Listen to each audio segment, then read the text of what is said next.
Let's briefly discuss rebate. Rebate. Rebate. Now, rebate of VAT. Rebate of VAT. This is remission of VAT. Rebate of VAT, value added tax.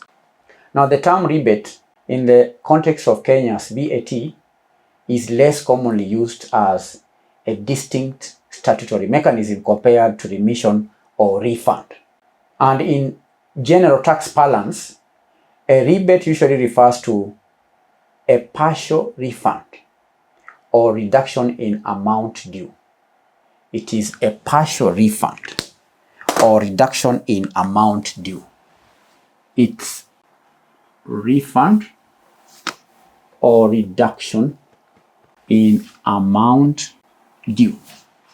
For example, if the VAT liability is 1 million, a rebate of 100,000 may be granted, which is a reduction of the 1 million. And sometimes rebate might be used informally to describe a situation where certain industries or types of businesses benefit from a reduction in their overall tax burden through other means, such as accelerated depreciation allowances or specific zero rating provisions. But historically, there might have been specific regulations or policies that used the term rebate. But the current VAT Act of 2013 predominantly uses remission and refund.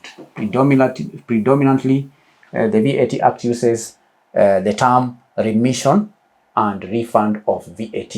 And essentially, if a rebate were to occur, it would likely fall under the